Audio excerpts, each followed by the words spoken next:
Agradecidos amigos y amigas, como siempre, de estar ahí en su canal Perspectiva Nacional, una mirada crítica de los hechos. Hoy es lunes 5 de abril. Hoy es Día Nacional del Periodista. Un día como hoy se inauguró o se creó un periódico, el primer periódico impreso de la República Dominicana, y en honor a la impresión de ese periódico, a la circulación del mismo, entonces se celebra este día tan especial del profesional de la comunicación. Wow, en este tiempo específicamente donde está siendo cuestionado la profesión del periodista. Y hablo de eso porque hasta la misma Iglesia Católica habla del chantaje que se da en los periodistas. Yo me hago una pregunta y sé que ustedes también. En esta era de la posverdad, donde todo el mundo se cree periodista, porque hay que hacerle entender a la gente que una cosa es ser periodista, pertenecer a un colegio que organiza a esos profesionales, egresar de una universidad, tener un título, maestrías, especialidad de posgrado, diplomado, formación, experiencia. Y otra cosa es ser comunicador, que ahora se tilda de comunicador a todo el que es enganchado.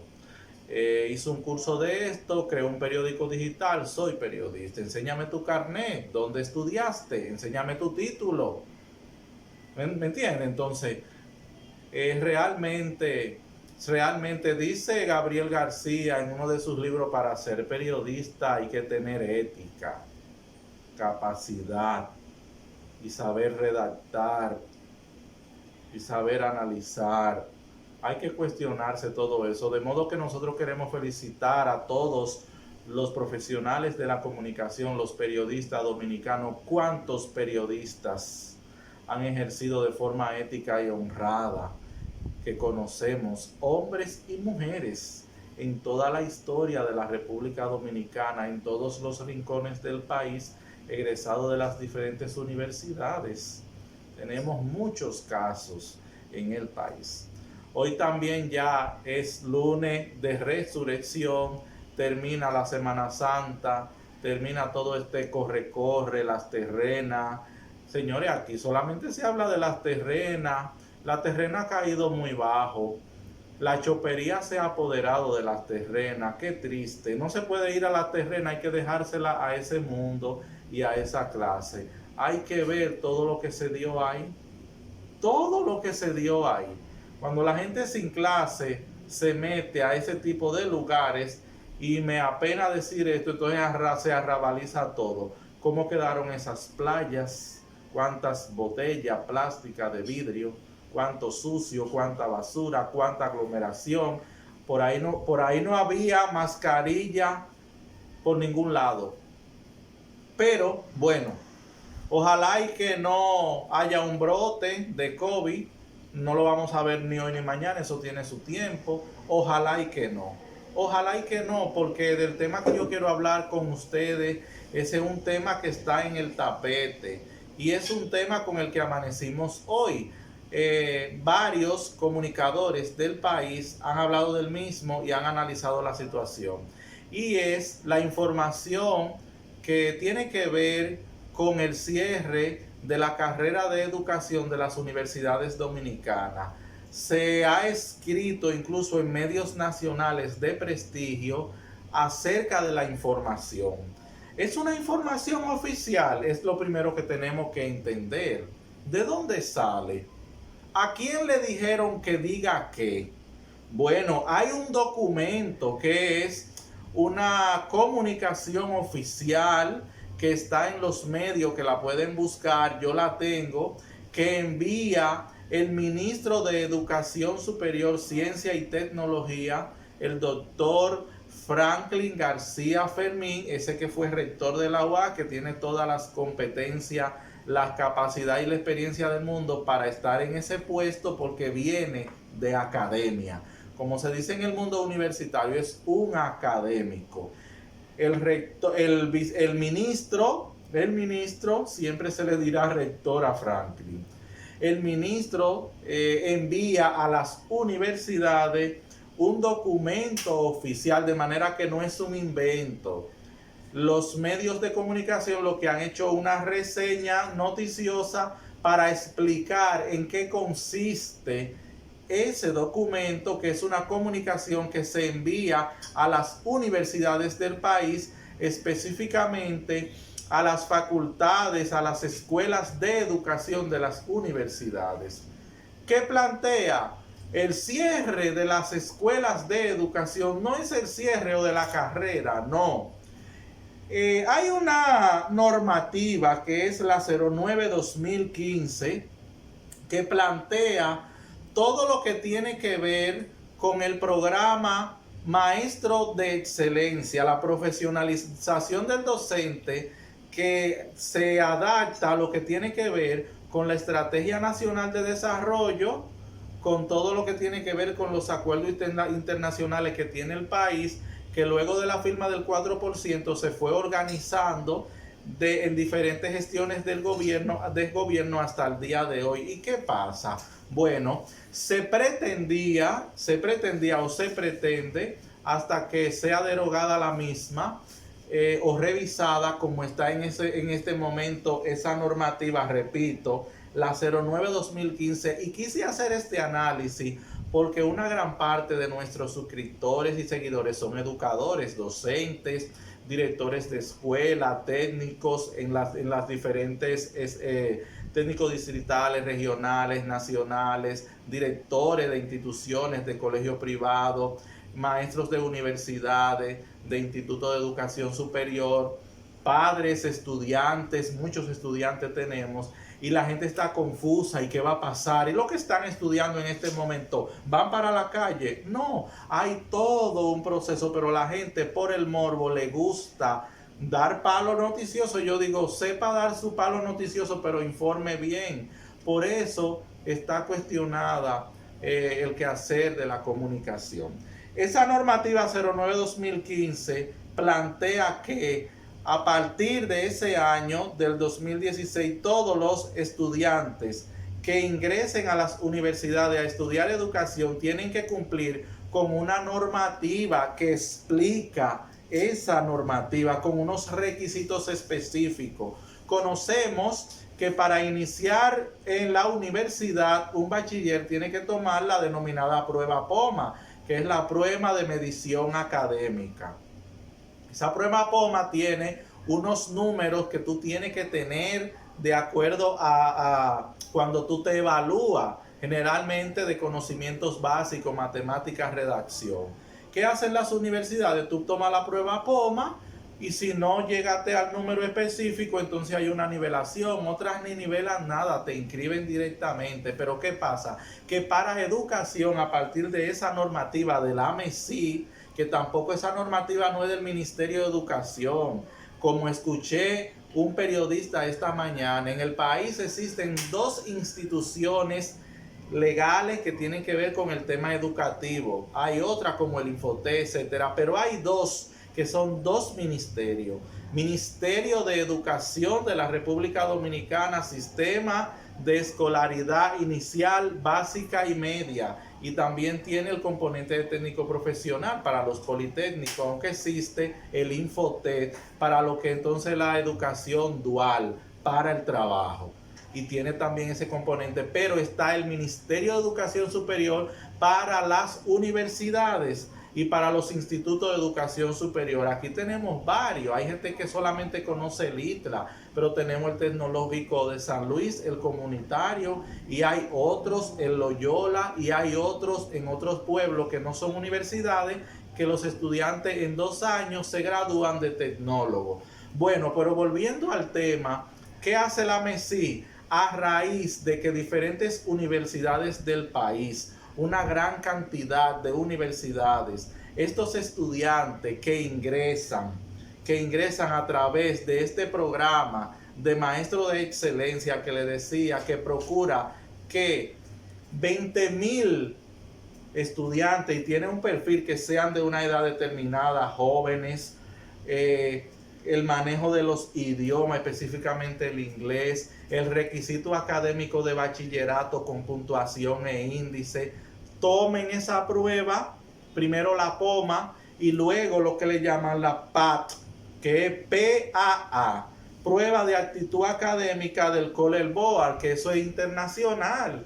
Entonces no circunscribimos a esa prueba, que está dividida en 3. Esa prueba tiene 3 componentes específicos, o sea, 3: razonamiento verbal, razonamiento matemático y redacción indirecta. Esa suma de esas 3 pruebas, el resultado tiene que ser para que el estudiante pueda ingresar, hablo y vuelvo y reitero, dentro de ese programa de excelencia académica, de maestros de excelencia, que eso está establecido desde los gobiernos anteriores, dentro de la propuesta educativa del plan del Ministerio de la MESID y también del INAFOCAN, que tiene un componente específico, porque tanto la MESID como el INAFOCAN tienen todo el tema también de evaluación del nuevo ingreso, del tema económico con las universidades, del pago de esa matrícula estudiantil, del seguimiento. Diferentes gestiones del INAFOCAN han estado trabajando en eso, vinculado también con con el Ministerio de Educación, que ha trabajado también en la captación de estudiantes de excelencia con unos requisitos específicos. Pero ¿qué pasa? Bueno, el estudiante tiene que llegar a esa puntuación, que es 1350. De ahí hacia arriba, y con la prueba POMA por igual. Entonces, ninguna universidad del país, ninguna escuela de educación puede ingresar un estudiante a la carrera de educación sin pasar por este filtro. ¿Qué pasa? Yo le voy a dar un dato, anoten. De 29.410 estudiantes que han tomado la prueba PA, la prueba de actitud académica del College Board, solamente de 29.410 que han optado por tomar esa prueba para ingresar a estudiar educación dentro de este programa, solamente 9.594 han pasado. Y otro dato que es sumamente importante: de 20.000 maestros que se pretendía graduar desde el año 2006-05 que inició este programa, solamente han ingresado 5.000, y de esto han ingresado, se han graduado de diferentes universidades del país 370. Yo estoy dando datos precisos, no inventados, que maneja la MESID, por igual el INAFOCAN, que dentro de educación es el instituto que tiene que ver con la formación y la capacitación, y ha llevado la voz cantante en este programa, muy directo, mucha inversión, porque por ejemplo el INAFOCAN le paga esas becas a las universidades. Hay acuerdos. Por ejemplo, el INTEC tiene ese programa, igual la UNFU y otras universidades. Y hablo de estas dos porque las decanas y las directoras de las escuelas de educación de estas dos universidades dicen que ellas no están de acuerdo que desmonten este programa. ¿Por qué? Porque es un colador. Y este colador ha evitado que cualquier Juan de los Palotes vaya a estudiar educación.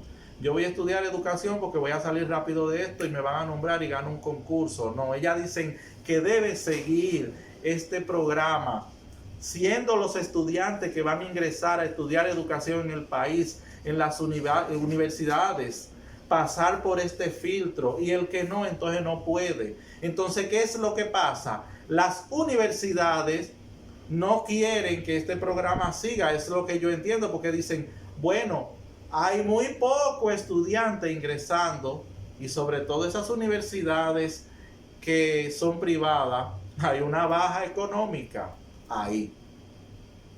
Bueno, se pretende conocer, ya hay un informe preliminar de este proceso que se ha dado, cuántos estudiantes han optado, cuántos no han podido ingresar. Yo me imagino que hay los recursos que se han invertido, porque en educación no se gasta, en educación se pierde. Otro elemento es evaluar lo que se ha hecho hasta ahora. Me imagino que se evaluarán el currículo, los pensum, porque todas las universidades tuvieron que adaptar sus pensum de educación, y la que forman parte de este programa de maestro de excelencia. ¿Y qué pasa también? Otro componente importante, que cuando el Ministerio de Educación lleva a cabo esos concursos de oposición para ingresar como docente, vemos la cantidad de maestros graduados de universidades que se queman. Y entonces ahí están los parámetros, qué cantidad se quedan, y con la cantidad de medición, o sea, de los números, las notas, las calificaciones. ¿Por qué? Por eso mismo, porque están egresando personas de universidades que no tienen las competencias para ser docente. El manejo de currículo, el manejo pedagógico, el manejo de la evaluación, incluso la parte afectiva y efectiva y de orientación. Y hablo en todas las áreas de la educación, porque a través de este mismo programa se reorientaron las carreras, tienen otros nombres. Por ejemplo, ahora vemos licenciado en educación secundaria, mención matemática, que antes no existía, y la fueron organizando incluso primer ciclo del nivel primario, segundo ciclo del nivel primario, ciencias de la naturaleza. O sea, y hay unas específicas, unas carreras específicas. Si es inicial, mención qué, si es primaria, mención qué. Es interesante conocer este análisis, y que ustedes también sigan buscando información, porque esto va a seguir a medida que la población se vaya enterando. Pero es bueno informarle a los estudiantes que ya están en la carrera. No es que lo van a sacar a todo y se cerró, no. Las cosas no son así, hay que informar con criterio. A partir de ahora, estas universidades que pertenecen a este programa ya no pueden ingresar más, porque ese programa se para, y hay un informe que preparó el equipo técnico de la gestión pasada de la MESID, que encabezaba Alejandrina Germán, que dejó ese informe. Yo estoy seguro que fuese este gobierno como el que estaba, iba a revisar este programa, porque los programas y proyectos tienen un tiempo y hay que hacerle una evaluación. Lo que le llaman en evaluación, en el área de la sociología, de la investigación, la evaluación de impacto. Hay que hacer una evaluación de impacto a este proyecto para ver el impacto que ha obtenido. Si lo cambiamos, si seguimos con él, y qué mejoras se le pueden hacer. Entonces, saber que se va a hablar mucho de esto.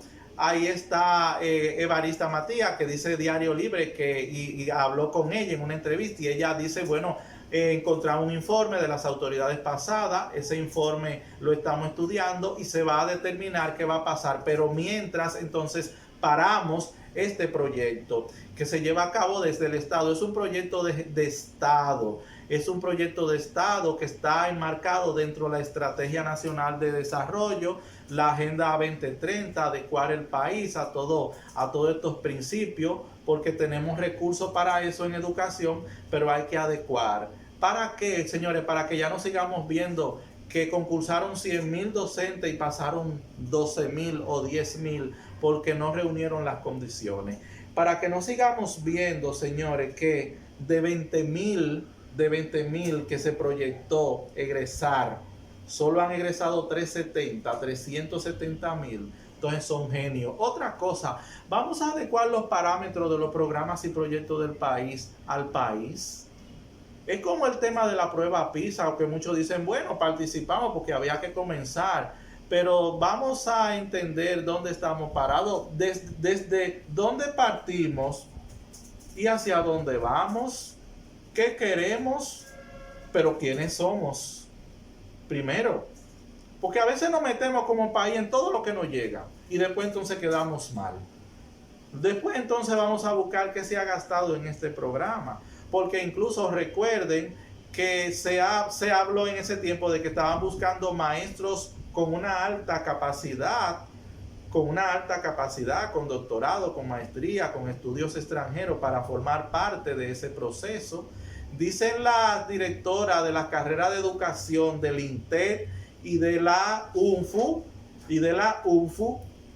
que ya no están de acuerdo que este programa se termine, se pare y se desmonte, porque ese es un colador, y ellas dicen que en sus universidades hay egresados con todas las competencias. Ya ustedes saben, perfil de egreso, hablo para profesionales ahora, sobre todo educadores.